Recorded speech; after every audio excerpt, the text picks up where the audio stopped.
Hi, welcome back to the UN College digital classes, and we are discussing a very interesting topic, that is the credit control function of the Reserve Bank of India.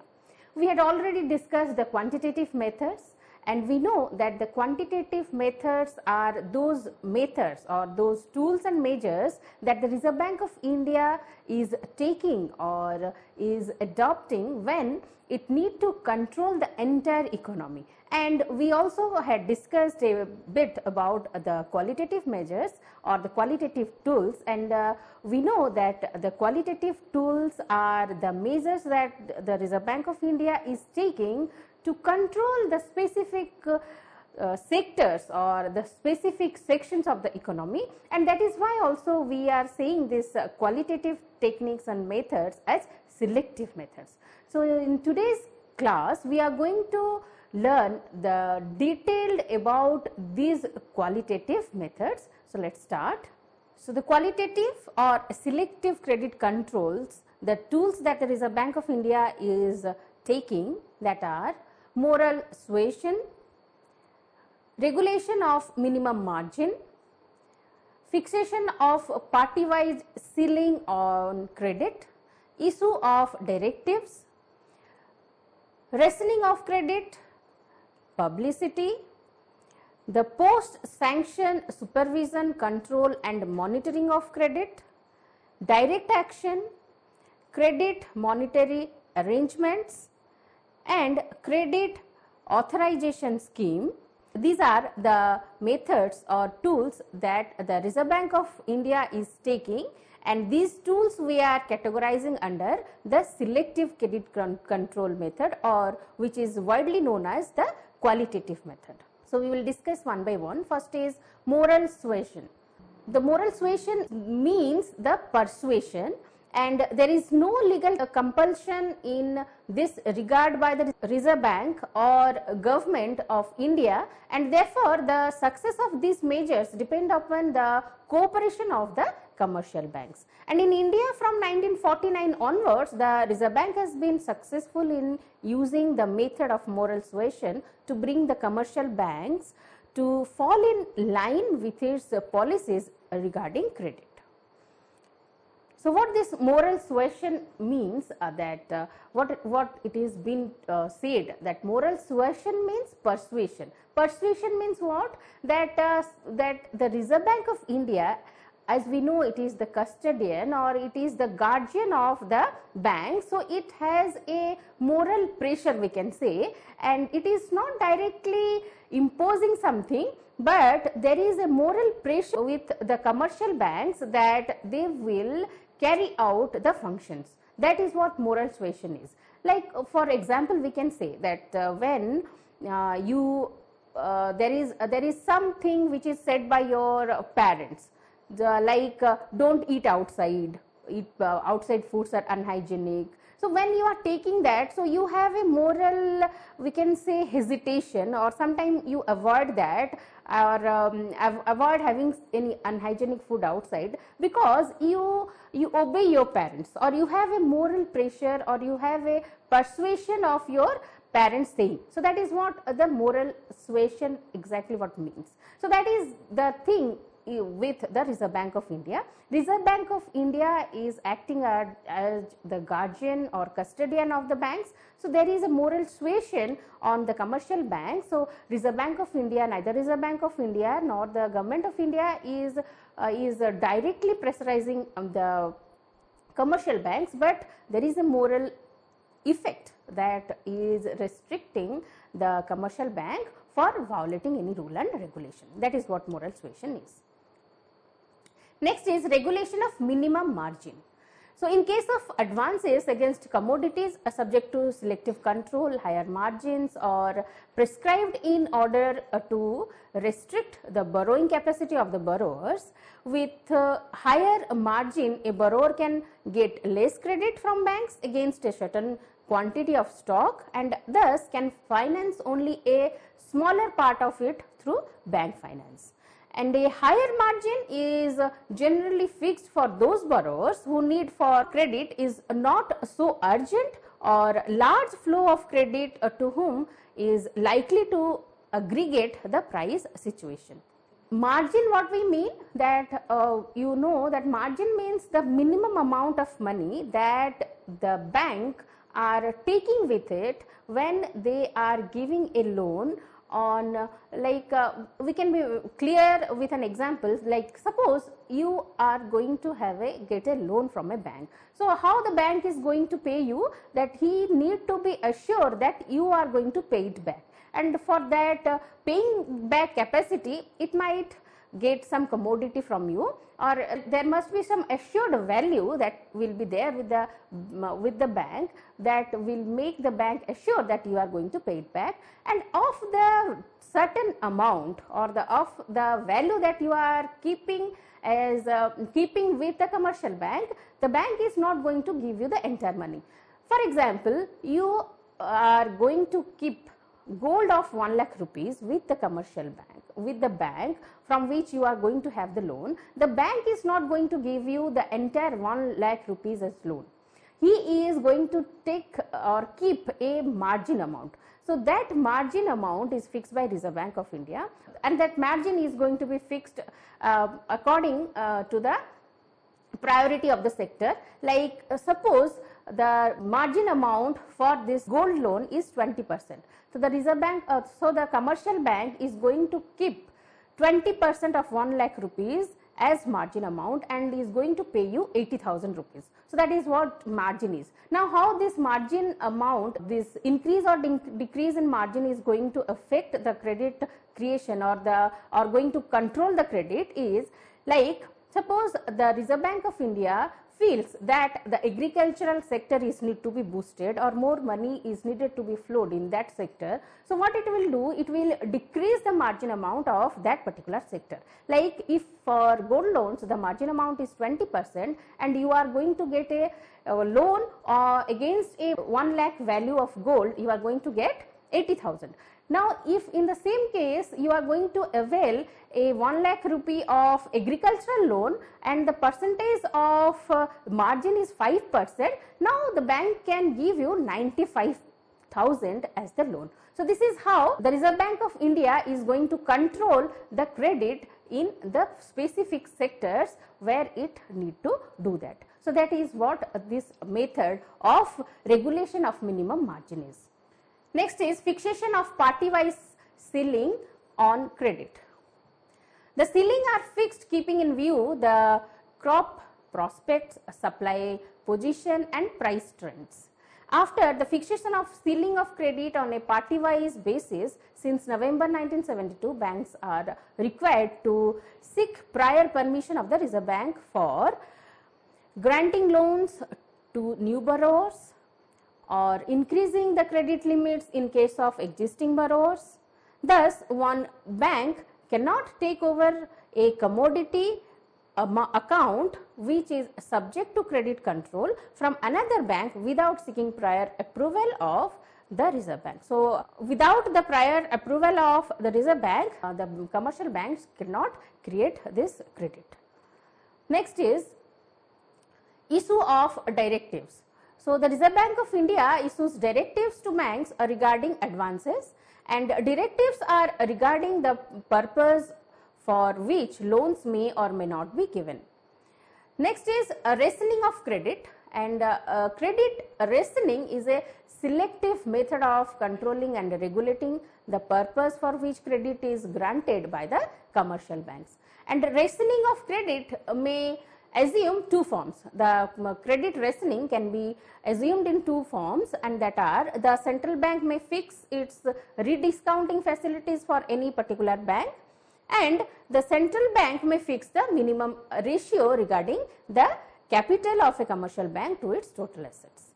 And in other words, a credit rationing aims at limiting the maximum loans and advances to the commercial banks and fixing ceiling for specific categories of loans and advances. So this is what the rationing of credit is. That means when we are giving credit, or when the commercial bank is giving credit or creating credit, then it should be rational one, and Reserve Bank of India has some intervention in that, and according to that rationing the credit can be created. By that the Reserve Bank of India is controlling that where it need to create the credit. Next is publicity. The publicity is another method whereby the Reserve Bank marks direct appeal to the public and publishes data which will have sobering effect on other banks and the commercial circles. Under this method, the central bank gives wide publicity regarding the probable credit control policy. It may resort to by publishing facts and figures about the various economic and monetary condition of the economy. And the central bank brings out this publicity in its bulletin and periodicals, reports, etc. So, by publicity what we mean that the Reserve Bank of India is publishing its policies and its rules, so that the general public will be aware that what is the intention of the Reserve Bank or what the Reserve Bank is going to do, so that they will not be ignorant of what the policies are there for available for them in the commercial bank. And a very good example we can take that we can cite the present situation that we are going through the pandemic. There is moratorium which has been implemented and which has been given to the customers, or there is a moratorium policy that has been put forward that if you are a loanee and you have loan amount, then the relaxation of paying that EMI facility is there, and which is for SBI, we can say for instance the moratorium is for 2 years, for a period of 2 years. If you are not paying the EMI, the bank cannot pressurize you. So, like that, these are the things which the Reserve Bank of India, when they are taking these rules or they are implementing these rules, they are making it public. The aim of the Reserve Bank of India is that every customer or the public of the entire public of the country should be aware that what the Reserve Bank of India is taking steps, and accordingly they will be getting the benefit of that. Next is credit authorization scheme, and this scheme was introduced by Reserve Bank of India in 1965. Under this scheme, the banks were to take authorization of Reserve Bank of India before sanctioning any fresh loan of ₹1 crore or above to any single party. And the amount of this limit has been changed from time to time, and it was raised in 1986 to ₹6 crore, and this scheme has been abolished by Reserve Bank of India in 1988. So, this is another method, and by that what is there, that Reserve Bank of India is keeping an eye, or it is checking on the higher credit creations or higher credits that a commercial bank is giving. So, if there is any default or there is any fault in paying back of those loans, it should not be going to affect the economy to a very large extent. So, for that this has been taken time to time, and different amounts are been restricted, or there has been a limit that beyond which if the commercial bank is paying the loans, then the commercial bank need to seek the permission of the Reserve Bank of India. Next is the credit monetary arrangements, and under these arrangements RBI monitors and scrutinizes all sanctions of bank loan exceeding ₹5 crores to any single party for working capital requirements. And RBI will scrutinize all such loans after these are sanctioned by commercial banks. While a bank is sanctioning a loan for the working capital of a single party for more than 5 crore, it need to seek the permission of RBI, or it should be with due permission of RBI, and RBI is going through all the details of that bank. Then direct action. The central bank may take action against banks which are pursuing unsound credit policies. So, this may take the form of charging a penal rate of interest, or refusing to grant further rediscounting facilities to the banks, who are violating the rules and directives of the central bank. And the element of force associated with it is not conducive to the attainment of positive results. Direct action would result in a division of responsibility between the central bank and the commercial bank. The banks constantly feel that the ultimate responsibility rests with the central bank, and until some action is taken, they extend credit. This confusion resulting from the evasion of regulations by some banks and their observance by others are fraught with grave dangers to the financial welfare of the society. So, what by direct action we are meaning that the central bank is having the authority, or it can control the commercial banks by taking direct action on the commercial bank which is violating any rule, or it is doing some illegal activities, or it is not following the rules and regulations of Reserve Bank of India. So, the Reserve Bank of India can make that bank private, can demolish the board of directors, it can rebuild the bank, it can change the name, any action it can take on that particular bank. So, the banks should not take it for granted that unless and until RBI is interfering or looking into, it will not take any action if they are not doing the work accordingly, or if are not following the rules and regulations. The Reserve Bank of India has the authority to take direct action on them. Next is post-sanction supervision, control and monitoring of credit. The objective of bank of providing credit being purpose oriented, the most sanction supervision, control and monitoring of credit becomes very important. And the bank should ensure that the utilization of credit is in accordance with the purpose for which the same was granted, and the funds are not diverted for any other purpose. The banks have also to see that the security obtained by the bank against the loan granted by it is safe and adequate. And it has also to be seen by the banks that the terms and conditions for the grant of loans are being compiled with by the borrowers.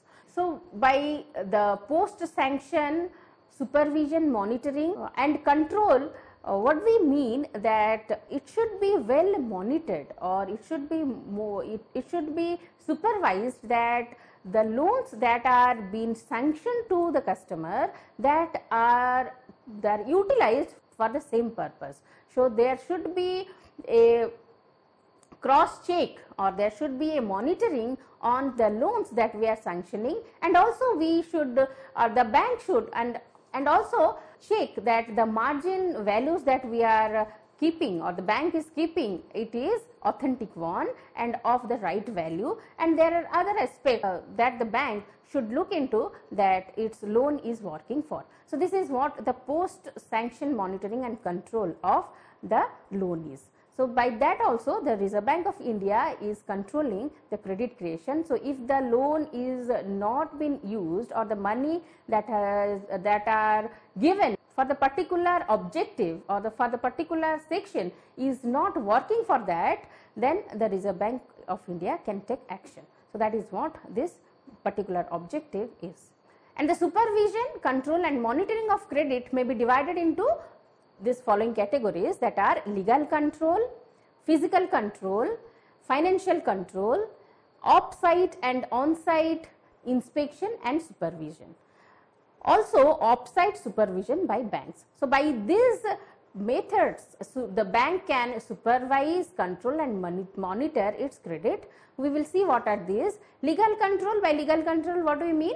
Legal control on the credit may be undertaken by executing proper documents, complying with the legal requirement full for creation of security, and keeping the document in force, complying with the directive of Reserve Bank and instructions issued by the bank's central office. And physical control means what? Inspection of the securities to the bank, verification of books of account, inspection of the godown to verify the stock and nameplate near the hypothecated stocks. Inspection of factory is done to ensure that the borrower is carrying its business in a rightful manner. So, these are the physical control.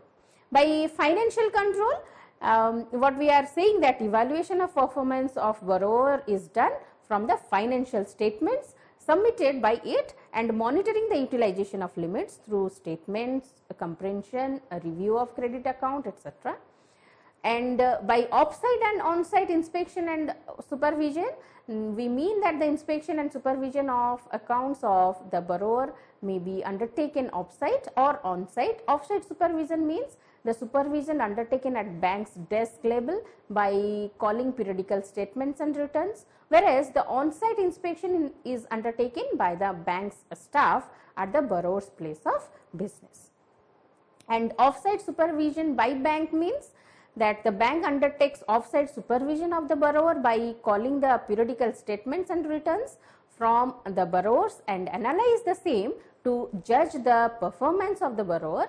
Some of the tools of offsite supervision and control have been prescribed by the Reserve Bank, whereas some of the methods are evolved by the banks themselves. So, this is how we can have supervision, monitoring or control of our loans, or the bank can monitor, supervise or control the loans that it is sanctioning to the customers. So, these are the parameters by which it is doing that. It can go physically and investigate that what the money, how the money is working. It can look into the financial statements and other financial documents. It will have offsite and on-site inspections. It is physically going to that place. It will compile the legal documents. So, there are various ways that are there by which the bank is supervising, monitoring and controlling the credit that is been sanctioned to the customer.